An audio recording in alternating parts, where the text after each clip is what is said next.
എല്ലാവർക്കും വിനീത നമസ്കാരം. ശ്രീമദ് ഭാഗവതം ദശമസ്കന്ധം അധ്യായം 87 ശ്ലോകം 34, 35, 36 3 ശ്ലോകങ്ങൾ ഇന്ന് നമുക്ക് നോക്കാം. ശ്രുതിഗീത തുടരുന്നു.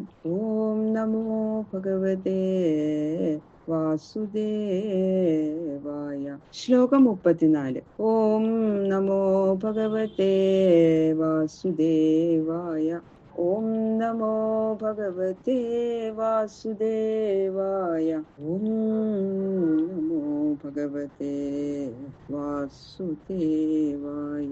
സ്വജനസുതാത്മധാരധനധാമധരാസുരധീ ത്വയി സതി കിം നൃണാം ശ്രയതാത്മനി സർവരസേ ഇതി സദജാനതാം മിഥുനതോരതയേ ചരതാം സുഖയതി കോ നിഹസ്വവികതേ സ്വനിരസ്ത ഭഗേ.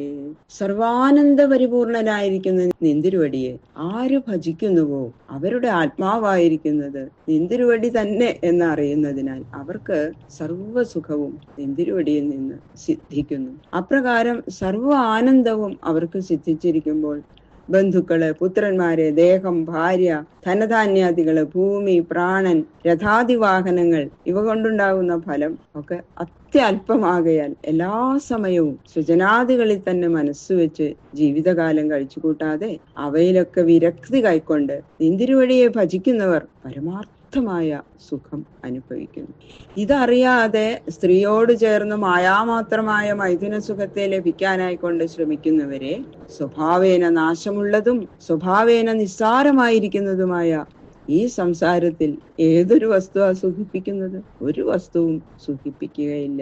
സർവസുഖസ്വരൂപനായ നിന്തിരുവടിയെ ഉപേക്ഷിച്ച് സുഖാഭാസങ്ങളായ ഭാര്യാപുത്രാദികളെ സ്വീകരിക്കുന്നതും അവരോട് ചേർന്ന് കാലം കഴിക്കുന്നതും വിചാര ശൈഥില്യം നിമിത്തമാണ്, വിവേകമില്ലാത്തത് കൊണ്ടാണ്. അതുകൊണ്ട് വിചാരശീലനായ മനുഷ്യൻ പരമാനന്ദ സ്വരൂപനും പരമാത്മാവുമായിരിക്കുന്ന ഭഗവാനെ സർവാത്മഭാവേന ഭജിക്കുന്നത് തന്നെയാണ് സമുചിതം. ഭജതോഹി ഭവാൻ സാക്ഷാൽ പരമാനന്ദചിത്ഘന ആത്മൈവ കിമത കൃത്യം തുച്ഛദാരസുതാദിഭി എന്ന് ശ്രീധരാചാര്യ പദ്യം. ഭജിക്കുന്നവന്റെ ആത്മാവ് തന്നെ പ്രത്യക്ഷമായിട്ട് അനുഭവപ്പെടുന്ന പരമാനന്ദ ജ്ഞാനഘനനായിരിക്കുന്ന നിന്തിരുവടിയാകയാൽ തുച്ഛങ്ങളായ ഭാര്യാപുത്രാദികൾ കൊണ്ട് അവൻ എന്തു പ്രയോജനമാണുള്ളത്? യാതൊന്നും ഉണ്ടാവാനില്ല. ഭുവി പുരു പുണ്യതീർത്ഥ സദനാന്യഋഷയോ വിമദാ തൗതഭവൽപദാംബുജഹൃദോഖഭിദംഘ്രിജലാ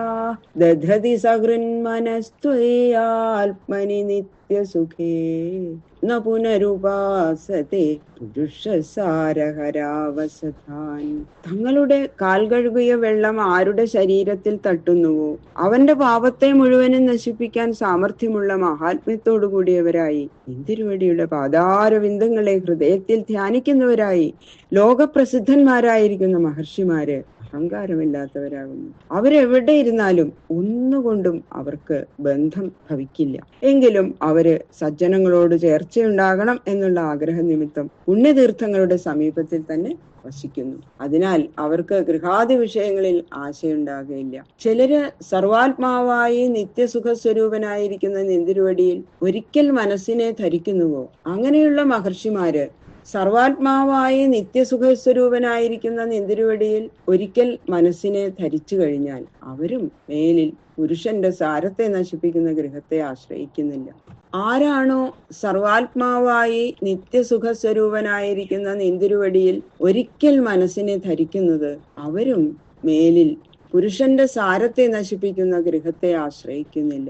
ഇങ്ങനെ അപ്പൊ പിന്നെ എപ്പോഴും തീർത്ഥസ്ഥാനത്തിൽ സജ്ജന സംസർഗത്തോടുകൂടി നിന്തിരുവടിയെ തന്നെ ധ്യാനിച്ചു കൊണ്ടിരിക്കുന്ന ഋഷികളെ പറ്റി, ഋഷികളുടെ കാര്യം പ്രത്യേകിച്ച് പറയേണ്ട ആവശ്യമില്ലല്ലോ എന്ന് അതിന്റെ സാരം. മുഞ്ചന്നംഗതദംഗ സംഗമനിശം ത്വാമേവ സഞ്ചിന്തയൻ സന്തസന്ധിയതോ യതോ ഗതമദാ താനാശ്രമാനാപസൻ നിത്യം തന്മുഖ പങ്കജാദ്വികളിത ത്വൽപുണ്യഗാഥാമൃത സ്രോത സംപ്ലവ സംപ്ലുതോ നരഹരേ നസ്യാമകം ദേഹഭൃത് എന്ന് ശ്രീധരാചാര്യ ശ്ലോകം. അതിന്റെ സാരം: ഹേ നൃസിംഹമൂർത്തെ, ശരീരത്തിലുള്ള അഭിമാനത്തെ തീരെ ഉപേക്ഷിച്ചും നിന്തിരുവടിയെ തന്നെ നിരന്തരം സ്മരിച്ചും അഹങ്കാരത്തെ തീരെ ഉപേക്ഷിച്ചിരിക്കുന്ന സത്തുക്കൾ എവിടെ എവിടെയുണ്ടോ അവരുടെ ആശ്രമങ്ങളിൽ വസിച്ചും അവരുടെ മുഖസരോരുഹത്തിൽ നിന്ന് നിർഗളിക്കുന്ന നിന്തിരുവടിയുടെ ചരിതാമൃത നദികളുടെ ഒഴുക്കിൽ കളിച്ച് ആനന്ദിച്ചും കൊണ്ട്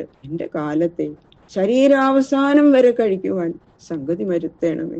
അങ്ങനെ ഈ ജന്മം കഴിച്ചു കൂട്ടാൻ സാധിച്ചുവെങ്കിൽ പിന്നെ എനിക്ക് ദേഹധാരണം കൂടാതെ കഴിയും നിശ്ചയം. അങ്ങനെയുള്ള ആ ഭാഗ്യനില എനിക്ക് നൽകുവാൻ കരുണാനിധിയും ഭക്തവത്സലനുമായ ഹേ നരഹരെ, അടിയനിൽ അനുഗ്രഹം ഉണ്ടാകണമേ. എത്ര നല്ല പ്രാർത്ഥനയാ അല്ലെ. സദൈതമുത്ഥിതം സദിതി ചേന്നനു തർക്കഹതം വ്യഭിചരതി ക്വച ക്വച മൃഷാന തഥോഭയയുക് വ്യവഹൃദയേ വികൽപൈഷിതോന്ധ പരമ്പരയാ ഭ്രമയതി ഭാരതി തൗരുവൃത്തിഭിരു ജഡാൻ. ഭൂരാദി 14 ലോകങ്ങളും അവിടെയുള്ള ഭോഗ്യപദാർത്ഥജാലങ്ങളും അനിത്യങ്ങളാണ്. അവയിൽ ഉറച്ചു വരുന്ന ആസക്തിയെ വൈരാഗ്യത്താൽ നശിപ്പിച്ച് നിത്യാനന്ദ സ്വരൂപനായ നിന്തിരുവടിയിൽ പരമപ്രേമ പ്രവൃത്തി രൂപമായ ഭക്തി അഭ്യസിപ്പിക്കുന്നതിനാൽ തന്നെയേ മനുഷ്യജന്മം സഫലമായി വരുള്ളൂ എന്നത് ഉറപ്പിച്ചു പറയണം. ഉത്ഭൂതം ഭവത സതോപി ഭുവനം സന്നൈവ സർപ്പസ്രജ കുറുവൻ കാര്യമപീഹ കൂടകനകം വേദോപി നൈവം പര അദ്വൈതം തവ സൽപരം തു പരമാനന്ദം പദം തന്മുദ വന്ദേ സുന്ദരമിന്ദിരാനുതഹരേ മാമുഞ്ച മാമാനതം എന്ന് ശ്രീധരാചാര്യരുടെ ശ്ലോകം. അതിന്റെ സാരം: ഹേ ശ്രീദേവിയാൽ സ്തുതിക്കപ്പെടുന്ന ശ്രീഹരെ, നിന്തിരുവടിയുടെ പാതാരവിന്ദത്തിൽ ഭക്തിപൂർവം നമസ്കരിക്കുന്ന അടിയനെ അങ്ങ് ഉപേക്ഷിക്കരുതേ.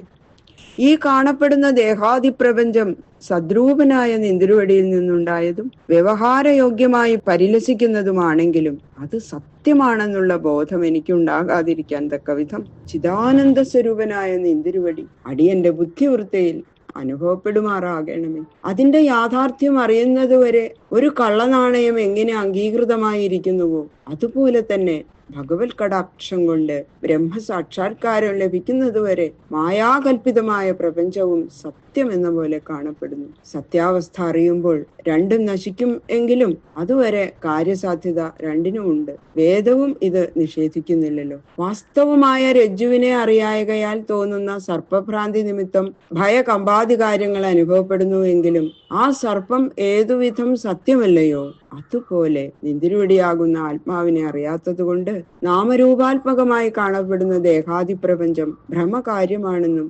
സത്യസ്വരൂപൻ നിന്തിരുവടിയാണെന്നും അനുഭവം വരുത്തി തന്നു എന്നെ നിന്തിരുമലരടിയോടുകൂടി ചേർത്ത് ആനന്ദസ്വരൂപനാക്കി തീർക്കാൻ കരുണയുണ്ടാകണമേ എന്നായിരിക്കണം ഭക്തന്റെ നിരന്തര പ്രാർത്ഥന. അതായത് പ്രപഞ്ചത്തില് സത്യത്വ ബുദ്ധി ഒരു കാലത്തിലും ഉണ്ടാകാതിരിക്കണം എന്നാണ് ഈ 36-ാം ശ്ലോകത്തിലെ സാരാംശം. ബാക്കിയുള്ള ശ്ലോകങ്ങൾ നാളെ നോക്കാം. സർവത്ര ഗോവിന്ദ നാമ സങ്കീർത്തനം ഗോവിന്ദ ഗോവിന്ദ.